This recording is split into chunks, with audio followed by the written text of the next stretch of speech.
चलिए आप सभी का आज की संस्कृत कक्षा में स्वागत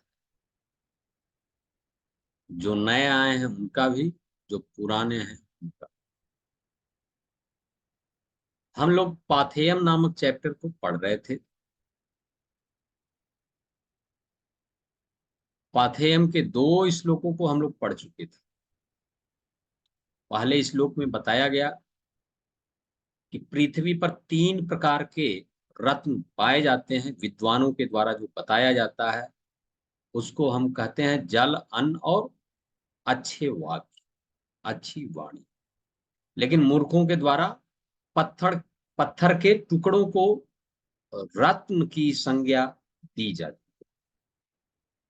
और दूसरे में कहा गया कि कल्प वृक्ष से जो कुछ भी मांगा जाता है मांगने पे मिल जाता है। कामधेनु नामक गाय से जैसी हम कामना करते हैं वैसी चीजें हमें मिल जाती है। और चिंतामणि नामक रत्न से अर्थात पारस नामक पत्थर से जैसी हम चिंता करते हैं वह भी प्रदान कर देता है। लेकिन अच्छे लोगों की मित्रता से हमें सब कुछ मिल जाता है, केवल सोचने, कहने या मांगने से नहीं। बहुत सारी चीजें बिना मांगे भी मिल जाती। ऐसा हम लोगों ने 2 श्लोकों में पढ़ा। अब है तीसरा कि गच्छन पिपीलिको याति योजना नाम सतान्य अगच्छन वैतनीयो अपि पदमेकम न गच्छति। पदमेकम, ठीक है। तो पदमेकम यहां पर आप देखेंगे तो पदमेकम अगर लिखा हुआ है और उसको आप अलग करिएगा तो क्या होगा? पदम,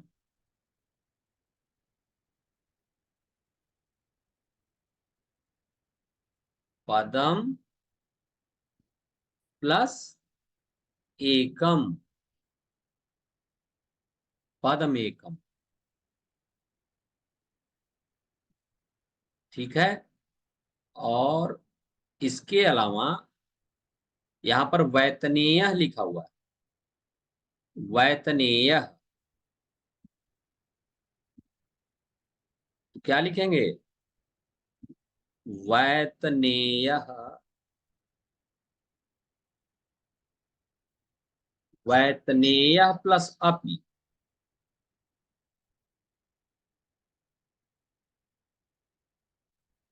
वैतनेयो, वैतनेय प्लस अपि, वैतनेयो।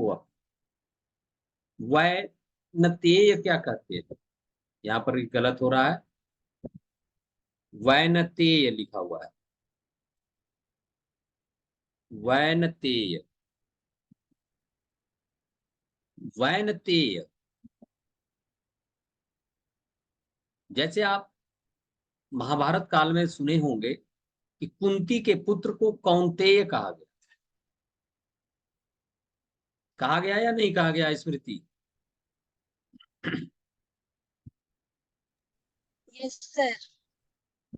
कुंती के पुत्र को कौन्तेय कहा गया। तो वैसे ही यहां पर वनिता के पुत्र को वैनतेय कहा गया। क्या कहा गया? वैनतेय। किसको? वनिता के पुत्र को। वनिता के पुत्र अर्थात गरुण। किसको? गरुण को। हम्म।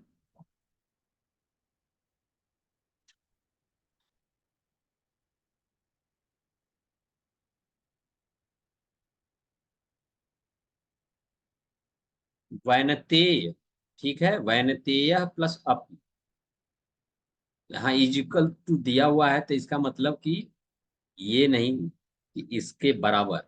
वैनतेय अपि यानी वैनतेय अर्थात गरुण पक्षी आगच्छन ना चले तो पदम एकम न गच्छति, एक पग भी नहीं चलेगा। जबकि वह तो पक्षियों में श्रेष्ठ है। पक्षीराज गरुण कहा जाता है उसको, कहा जाता है ना। Yes sir, yes sir. हाँ, जवाब आते रहना चाहिए, नहीं तो लगेगा कि सब लोग सो गए। तो यहां पर लिखा हुआ है कि गच्छन पिपीलिको याति, याति अर्थात जाती, याति अर्थात क्या होगा?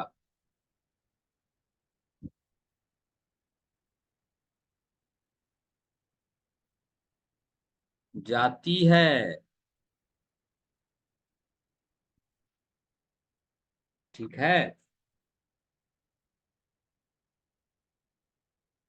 या चला जाता है, जाती है या चला जाता है। तो गच्छन पिपीलिको, पिपीलिको मतलब चींटा या चींटी से तात्पर्य। पिपीलिको मतलब चींटा या चींटी।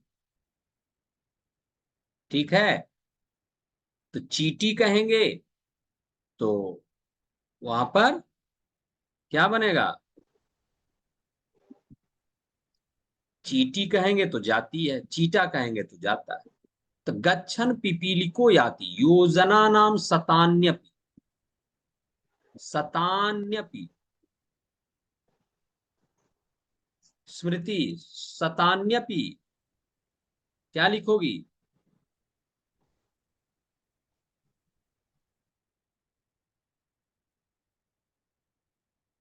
सतान्यपि।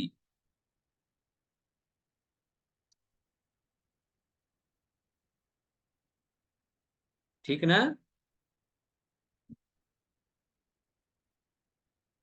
बोलो।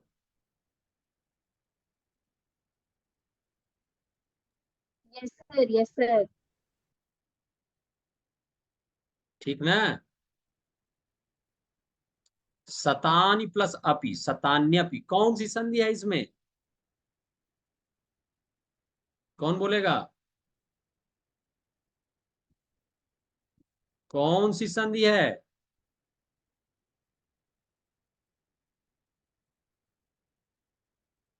हम्म, यस संधि। क्या लगा? ई यस का यह संधि हो सर। गया कि नहीं? ई का यह बना यस कि नहीं सर। बना? तो देखिए, छोटी छोटी चीजें भी एग्जाम में पूछी जाती है, और हासिक कार्य में तो पूछा ही जाता है। जब आप अभी देखिए इस तरीके से पढ़े रहिएगा, तो अब आपको इसमें कोई ऐसा पद बच रहा है जिसका कि अर्थ आपको नहीं समझ में आ रहा हो। एक है योजना नाम, तो योजना नाम, तो योजन क्या होता है? योजन। तो योजन का अर्थ होगा कि एक योजन बराबर, एक योजन बराबर 13 किलोमीटर।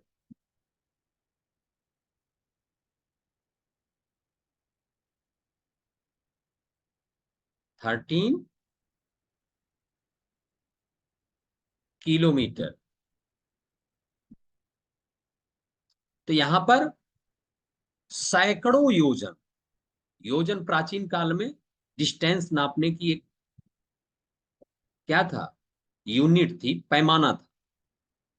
तो गच्छन पिपीलिको याद, चलती हुई चींटी, यानी जाती हुई चींटी क्या करती थी?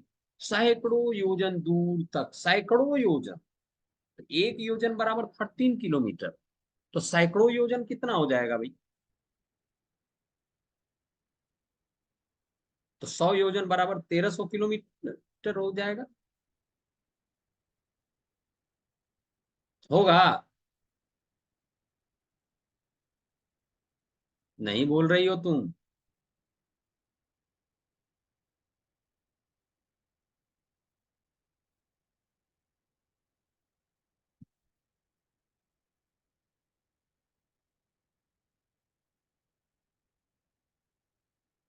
बोलो स्मृति।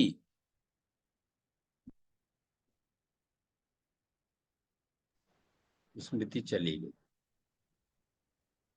ये प्रगति। हम्म। तो यहां पर कहा गया कि गच्छन पिपीलिको याति योजना नाम सतान्य, जाती हुई चींटी, जाती हुई चींटी सैकड़ों योजन तक चली जाती है, यानी जब तक वह चल रही है, चलते चलते चली जाती है। अगच्छन वैतनीयो अपि पदम एकम न गच्छति, एक पग भी नहीं चल पाता, जबकि वह पक्षियों में क्या है, सबसे श्रेष्ठ, पक्षियों में सबसे श्रेष्ठ है, फिर भी क्या कर रहा है, अगर वह नहीं चले, वह एक पग भी नहीं चल पाएगा। ठीक है। चींटिया भी सैकड़ों कोसों तक चला जाता है, लेकिन नहीं जाने पर गरुड़ पक्षी भी एक कदम भी नहीं चल पाए।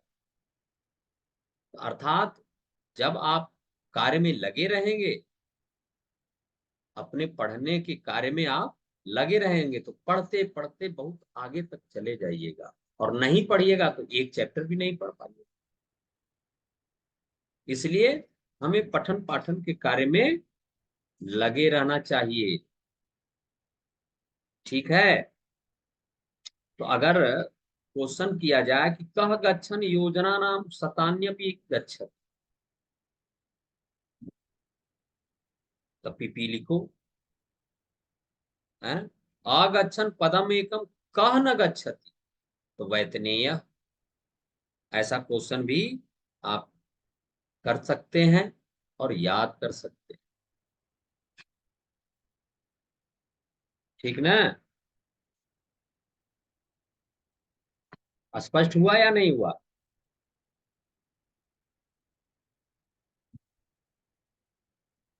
बोलो भाई।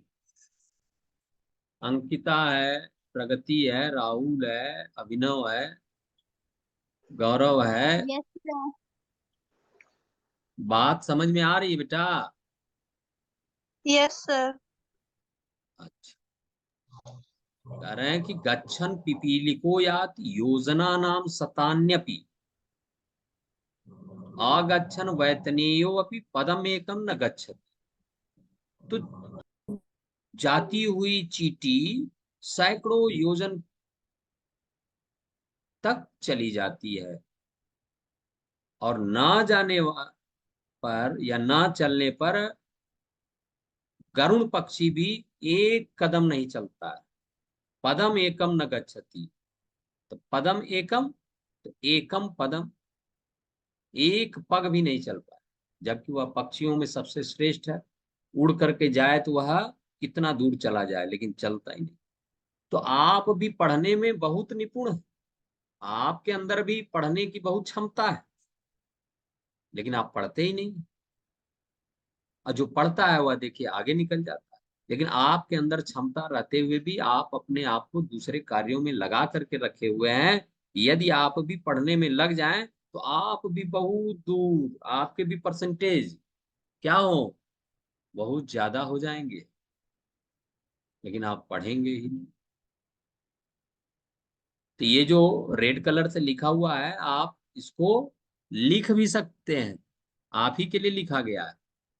पेंसिल से अपने बुक में आप जब साथ साथ लिखते रहेंगे तो क्या होगा, आपको फायदा होगा।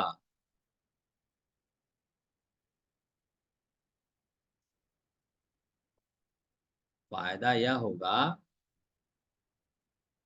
कि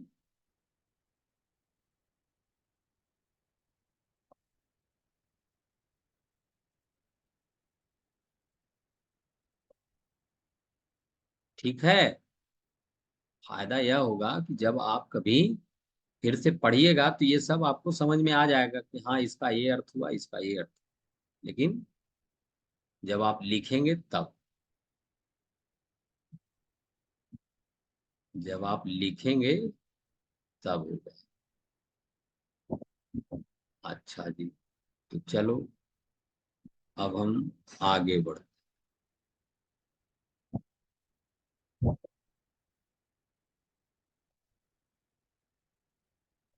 अच्छा जी। अब है आगे कि शोको नाश्यते धैर्य, शोको नाश्यते धैर्य, शोको नाश्यते श्रुतम, शोको नाश्यते सर्वम, नास्ति शोक समोरि, नास्ति, नास्ति, नास्ति, नास्ति, नास्ति।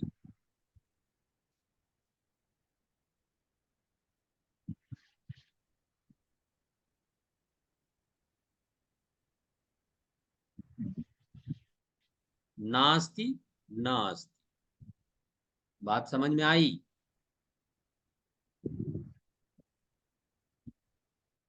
हम्म। नास्ति, नास्ति। रिपु, रिपु मतलब शत्रु, रिपु मतलब शत्रु।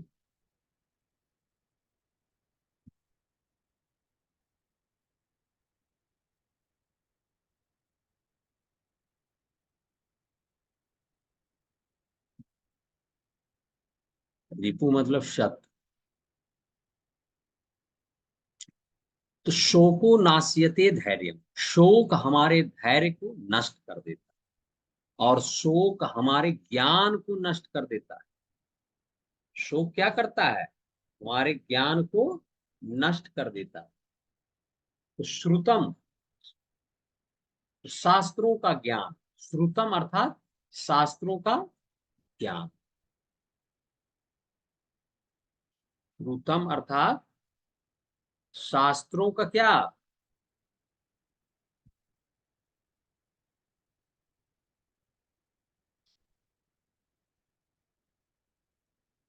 शास्त्रों का ज्ञान।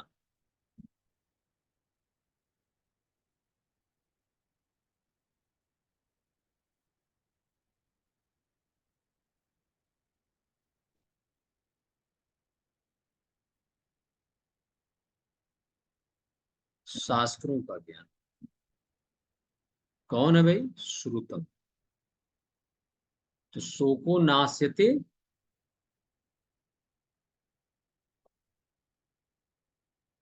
शोको नाश्यते धैर्यम, शोको नाश्यते श्रुतम, शोको नाश्यते सर्वम, नास्ति शोक समोरित। तो शोक हमारे धैर्य को नष्ट कर देता है, शोक हमारे शास्त्रों, आहा, यहाँ क्या हो गया? का होना चाहिए तो हमने क्या लिख दिया यहाँ?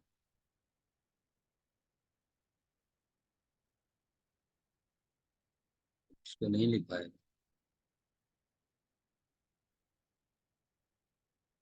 चलो उसको का समझो, शास्त्रों का ज्ञान। तो शोक हमारे धैर्य को नष्ट करता है, और शोक हमारे शास्त्रों के ज्ञान को नष्ट कर देता है। तो शास्त्र जब हमको बताते हैं तो वह ज्ञान बहुत बड़ा होता है, क्योंकि आप भी बोलते रहते हैं और पढ़ा भी जाता है, और आपके पुस्तकों में लिखा भी है कि वेद सभी सत्य विद्याओं की पुस्तक है।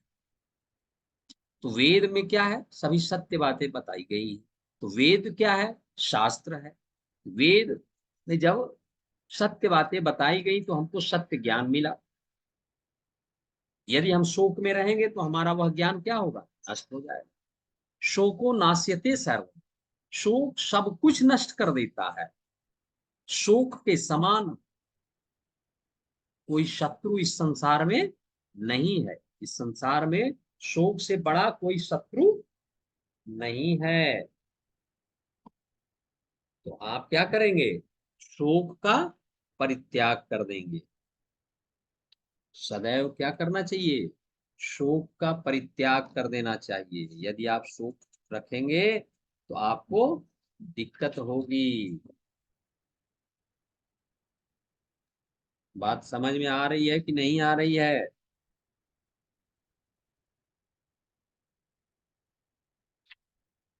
हम्म। कुछ लोग एकदम बिल्कुल सन्नाटे में हैं।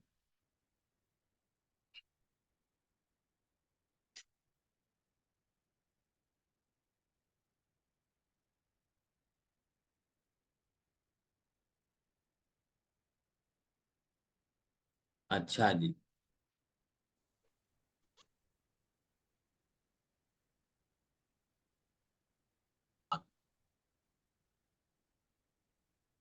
गौरवम प्राप्यते दानात् न तु वित्तस्य संचयात् स्थिति रुच्यैः स्थिति उच्चैः पयोदानां पयोधीनाम अधः स्थिति।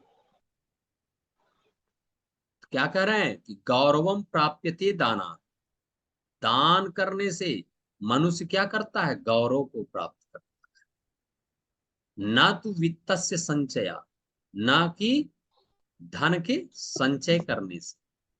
तो यहां पर आप देखेंगे और आप पेंसिल से लिख सकते हैं कि वित्त अर्थात धन। वित्त अर्थात क्या होगा, धन। वित्त का अर्थ हुआ धन। तो वित्तस्य, धन का,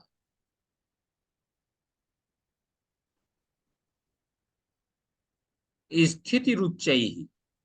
तो इसका पहले आप संधि विच्छेद करेंगे तो स्थिति ही उच्चैः। इस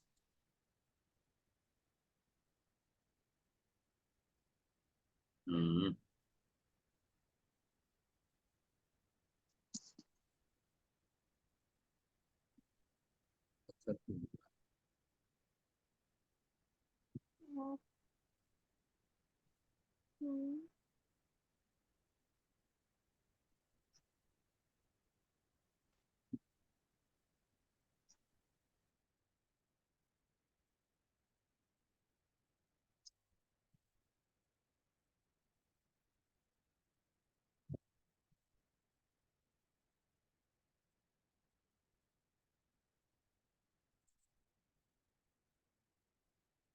इस स्थिति ही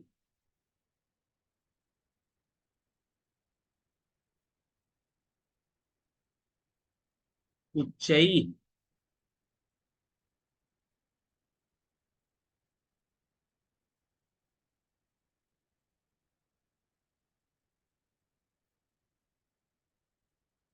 स्थिति प्लस उच्चैः, स्थिति रुच्चैः लिखा हुआ। पयोदा नाम और पयोधी नाम, तो ये आपको तो पता होगा पर्यायवाची किसके हैं। हम्म, पता है कि नहीं है। सर बादल। पयोदा नाम मतलब बादल। बादल। ठीक है, हाँ मिस्टर यश, लेकिन कोई और नहीं ना बोल रहा है। बादल, बादलों का,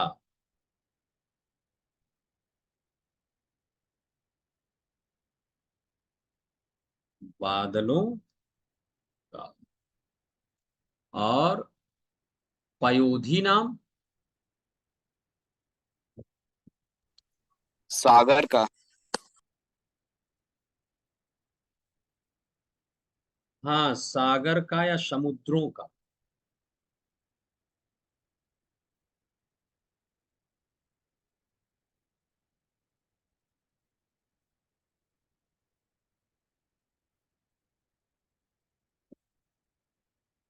समुद्रों का,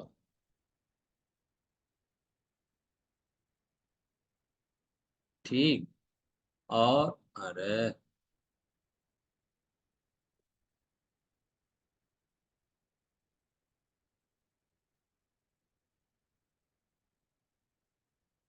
आधा कह रहा है, आधा मतलब नीचे। पयोधी नाम अधः, आधा मतलब नीचे।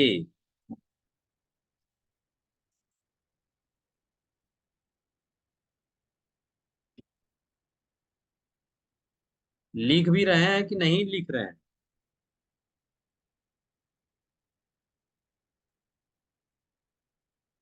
तो अब देखिए कह रहे हैं कि गौरवम प्राप्यते दानात् न तो वित्तस्य संचयात्। दान करने से मनुष्य गौरव को प्राप्त करता है और ना कि धन का संचय करने से। आप धन बहुत सारा रख लिए हैं तो उससे आपका नाम नहीं होने वाला।